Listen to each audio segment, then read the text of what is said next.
Hello, my dear students. Welcome back to my YouTube channel, Your English Teacher.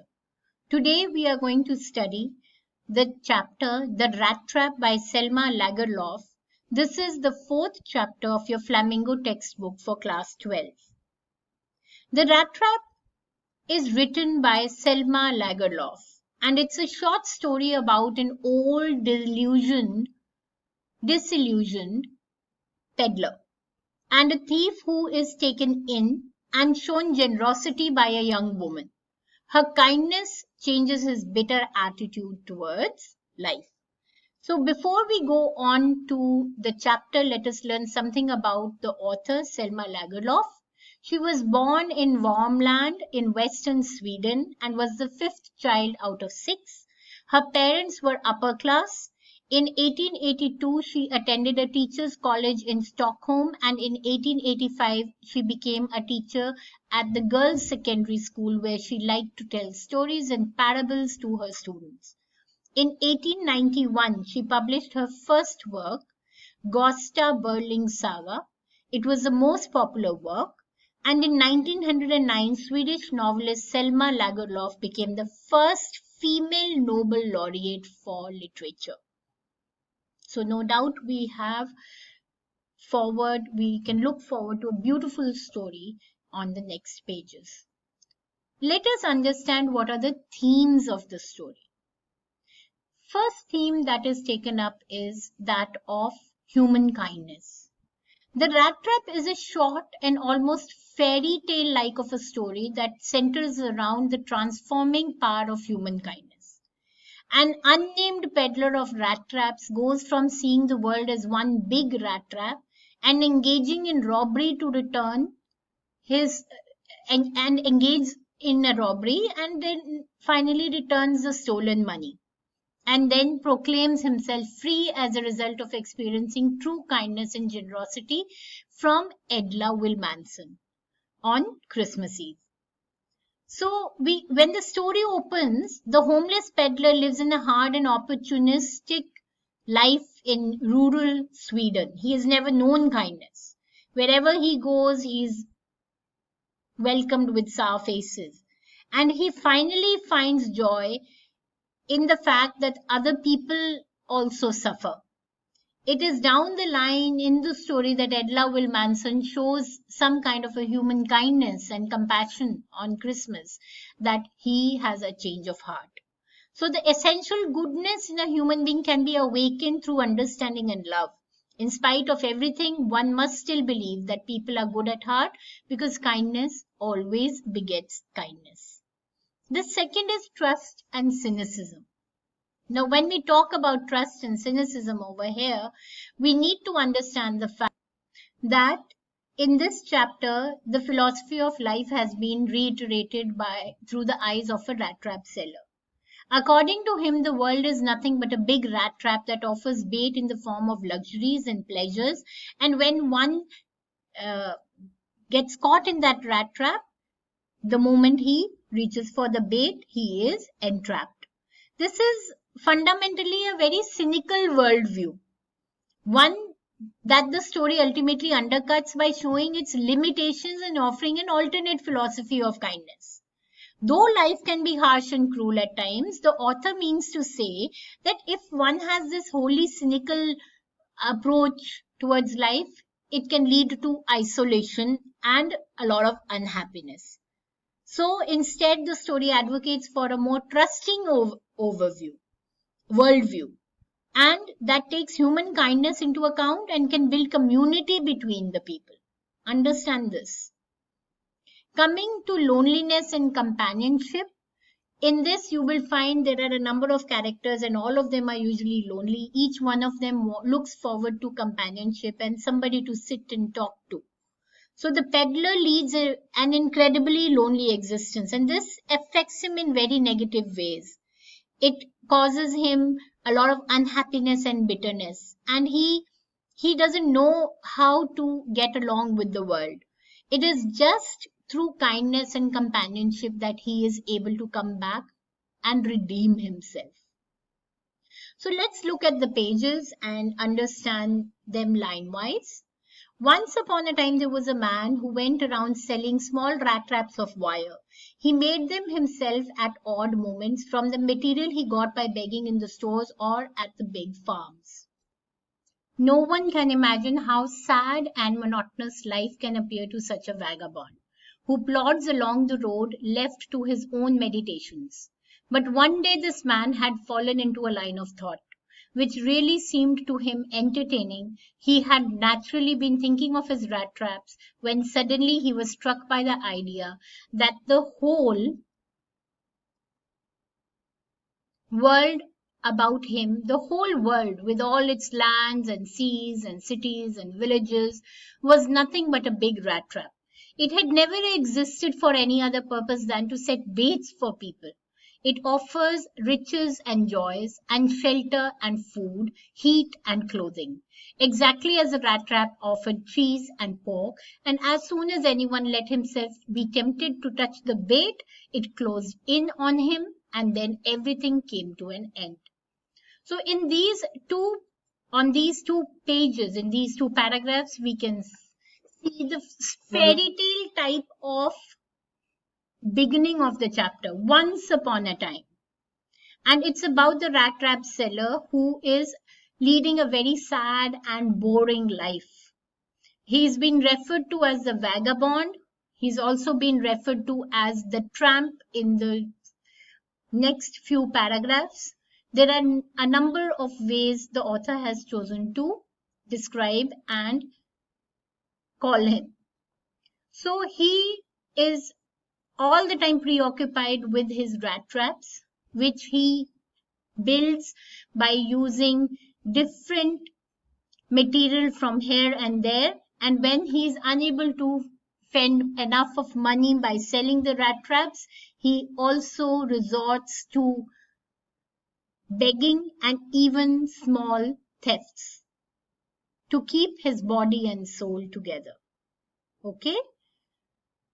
Now, in that process, as he's all the time thinking about rat traps, he draws an analogy between the rat trap and the world. For him, the bait is equivalent to the riches and the joys, the shelter, the food, the heat, the clothing, all these are equivalent to bait for him. The world had, of course, never been very kind to him. In this, we will get to know that he had a very cherished pastime of his, which was thinking about the world, ill of the world, and thinking of it like a rat trap, because he was never treated kindly by the world. And he knew that there are people who actually are going to be caught in this dangerous snare, the trap, because they were always lured by the baits of luxury, of riches, etc. And not only that, there were many who were encircling the bait.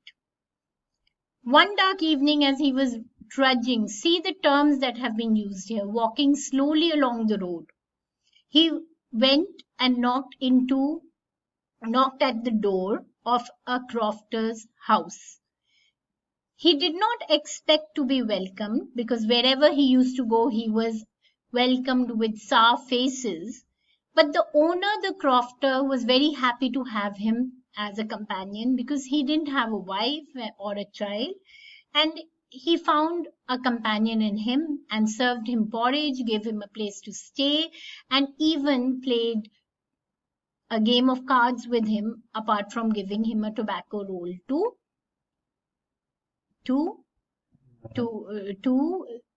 smoke.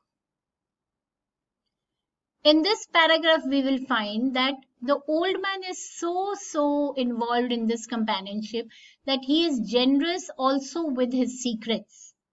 Not only was he generous in providing him food and tobacco, he was also generous and liberal in telling him secrets.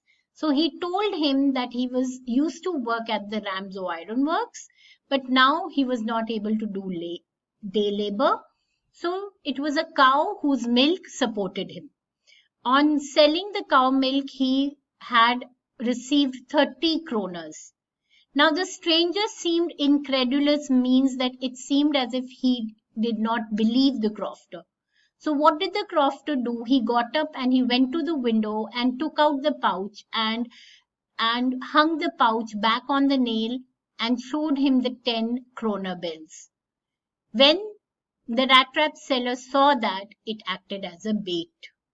He stuffed it back into the pouch. The next day, the both men got up in good season, and the crofter was in a hurry to milk his cow. Both of them went out, but the moment they left, the crofter and the Rattrap Cellar, after a few minutes, after half an hour, the Rattrap Cellar came back again, and he did not try to go in through the door. He went to the window, smashed it, put his hand in, took out the pouch, took out the 30 kroners and put the pouch back. Now this is what he did to the man who had trusted him, not only with his porridge and tobacco, but had also trusted him with his secrets.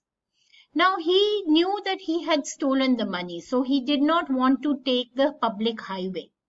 If he took the public highway, there was a possibility he would be caught. So he took the woods. Now, in the first few hours, it was fine. It seemed as if he was covering some distance. But later onwards, the forest turned out to be big and confusing. And he started to walk. It seemed as if he was walking in circles.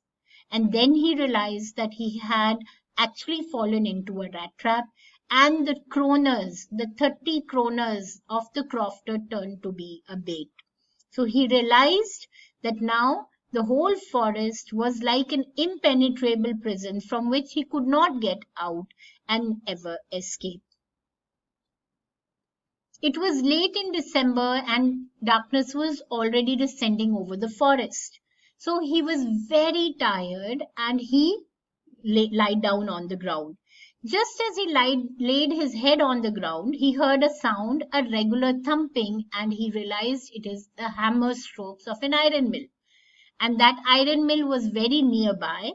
That iron mill had actually was a large plant with smelter rolling and a mill and a forge. You can see how these things look like in the photographs over here, which led to a large and the summer long lines of heavily loaded barges and scows slid down the canal, which led to a large inland lake. So the canal was used as a medium of transportation.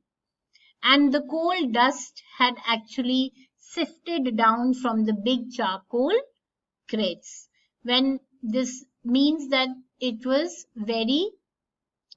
a very large mill.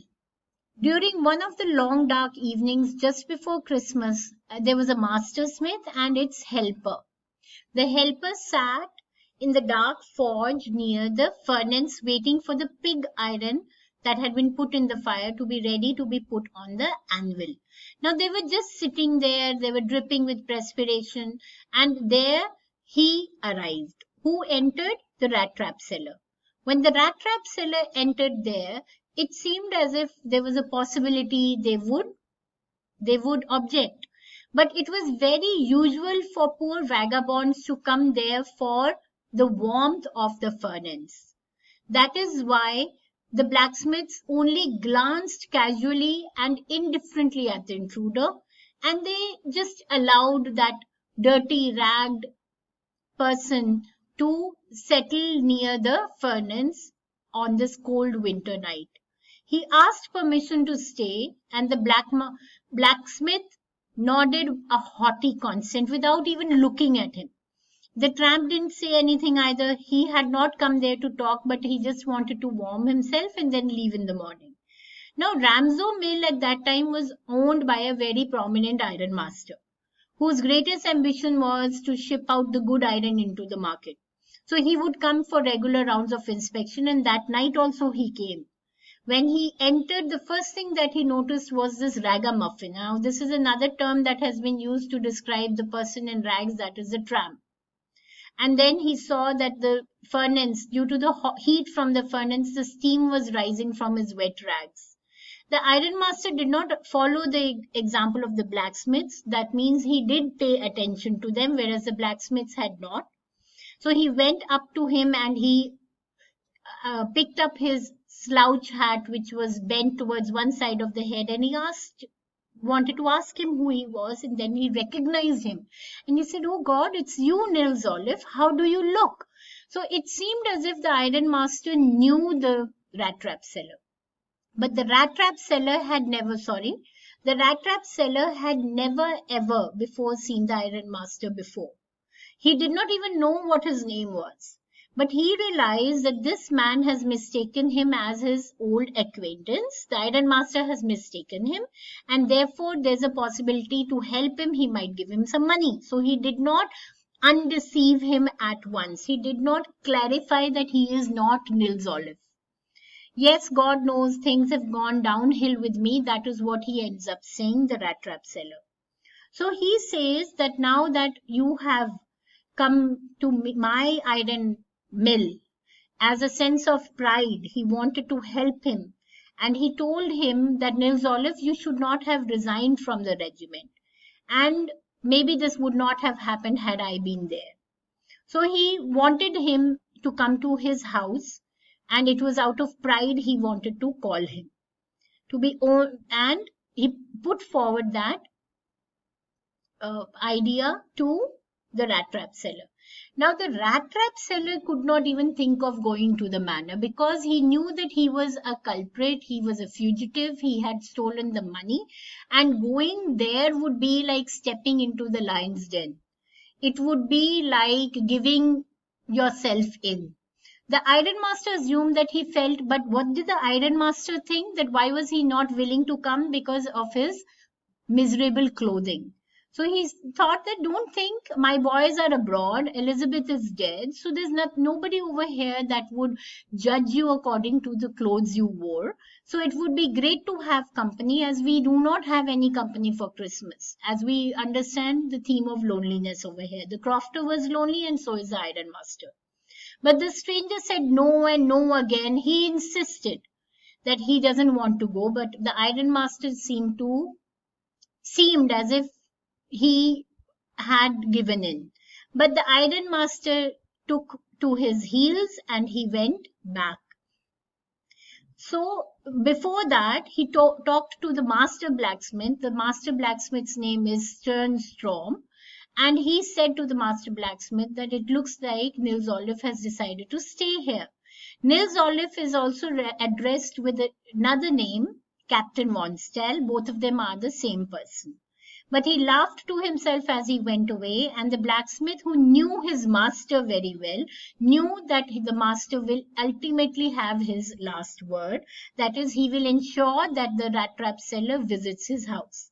And that was very true, because half an hour later, they heard the sound of carriage wheels outside, and this time it was the ironmaster's daughter that turned up, and she was very pretty, very modest, very compassionate, and she came up to the bench and approached the stranger. The stranger was sleeping, but it seemed as if he was in the habit of sleeping with one eye open. This is indicative of the fact that he never slept peacefully because he was always on a run. So she went and introduced herself. My name is Edna Manson. And she said that her father had insisted that he should come to his house, and she was very sorry that the captain had to have such a hard time. She looked at him compassionately, but somehow she realized that he was not whom he said he was, agreed to be. She could sense that either he has stolen something or he has escaped from jail. But even then, she even added an extra ounce of compassion and told him that don't worry, you will be allowed to leave as freely as you came. So she had more persuasion powers and was much more compassionate than her father. That is why the peddler could never ever refuse her request to join them for Christmas Eve. So he says, I will come at once. That is the reason he accepts. Now he accepted the fur coat and then he followed the carriage. He did not pay any attention to the blacksmiths because the blacksmiths had also not paid much attention to him. But while he was riding up the manor, he had evil forebodings. That means he had a kind of an inclination that something bad is going to happen. Why did I take that fellow's money? He is regretting it now. Because had he not done that, he would not have been as afraid of going to the manor house. The next day was Christmas Eve, and when the ironmaster came into the dining room for breakfast, he probably thought with satisfaction of his old regimental comrade. Now, first, he wants to ensure that he gets enough of food, and then he wants to ensure that he gets a job so that he doesn't have to run around the country selling the rat traps. So, it seems that it's very queer that such a thing had to happen to him, Edla says. And she indicates there's a possibility that there was nothing that seemed to indicate that the Rattrap Cellar was an educated man. But the ironmaster did not agree with her. She said that maybe he said that you are maybe thinking about him like that because of the way he is dressed. Once he is dressed up, the tramp manners will also fall away from him. He will become a gentleman and you will find that he is, yes, an educated man. Just as the door opened, the stranger entered, and now when he had entered all bathed, with his hair cut, shaved, and with beautiful set of clothes on him, one could realize that he was not Nils Olaf. And then he was very angry. Who was angry? The ironmaster. The stranger made no attempt to explain. He said that it's okay. The splendor has come to an end, but it was not his fault. He did not seem to be at all sorry about the situation. In fact, he said that I had always insisted that I do not want to come to the manor. You only begged me to come to visit you. Well, the ironmaster said, if you did not tell that, you did not even tell us that you were not Nils Olaf or Captain von Stahl. You were not honest that way also. So the tramp took a step forward and then he struck the table with his fist. I find this very, very uh, queer because he was not afraid any longer and he again started with his whole philosophy of the world being a rat trap. And he tells the ironmaster that today you are challenging me and accusing me. The next day, you too might be set up in a rat trap. The ironmaster started to laugh. The ironmaster started to laugh and he really, really got angry and he thought it would be better if I call the sheriff. So the ironmaster wanted to call the sheriff, but somehow Edla intervened. She stood in between the father and the Rattrap Cellar. And she said this would be something which would not be appreciated to be done on a Christmas day. The daughter stood there and she said that she was so excited and Christmassy that she was going to make beautiful things to eat for a poor, hungry man. And now she could not immediately get away from the idea that the vagabond would have to leave. See, Edla had an idea that he was not whom he claimed to be. He agreed to be. Whereas the ironmaster was shocked due to the fact that he had believed that the vagabond was Nils Olaf. So this also shows a difference between Edla Wilmanson and her father. So she says that I'm thinking of the stranger here. Maybe he doesn't have a place to go. All year long he walks and there's no place where he can feel at home. Wherever he turns, he's chased away. Always he is afraid of being arrested and cross-examined. I would like him to enjoy a day of peace with us. Now the ironmaster had to give in because it was very difficult to oppose his daughter. It was all a mistake, of course, but I don't think so on Christmas, says Edla, that we should deny the promised Christmas cheer to this man. So he says that you preach worse than a parson. This is a sarcastic comment that you preach really well. So that is why he agrees to it, but he agrees with the warning that I hope you do not regret this. Now the girl took the stranger by the hand, took him to the table, and he serve him food. The man with the rat-trap cellar looked at the young girl who had interceded and interrupted and spoken for him with great surprise. He could not understand why she had done it. He didn't speak a word, and after that, throughout the time he had been sleeping, all day, 2, 3 days he was there, he was sleeping, or the 2, 3 hours, the hours that he was there, he was sleeping. Now, when it is Christmas Eve, he even receives a present, and Edna Manson says that the suit that he wore would be his Christmas present, and he felt really touched by this act, this gesture. So he did not say anything. He only stared at the young girl with amazement. Now, next morning, the ironmaster and the daughter had to go to the Christmas service. So they left. But at the church, she learned that one by one, from many people, there was a crofter who had been robbed by a person who was selling rat traps, and then she realized that it was that same person. She was really dejected. And the ironmaster was not sad, but he was worried about his silver. There's a possibility that all the silver might have been stolen by now. Whereas Edla was very sad that since she had shown so much kindness, she really wished that this doesn't come out true. But when she reaches, the valet tells him that there is a package that has been left, and the Rattrap Cellar has not run away with something. In fact, he has left something for Edna Manson. She opens it, and suddenly she gives a cry of joy because she finds a small rat trap with 10 wrinkled kroner notes and also a letter written to her, in which he states that since you've been so nice to me all day long, as if I were a captain, I want to be nice to you in return, as if I were a real captain. For I do not want you to be embarrassed at this Christmas season by a thief. But you can give back the money to the old man on the roadside who has a money pouch hanging on the window frame as a bait for poor wanderers.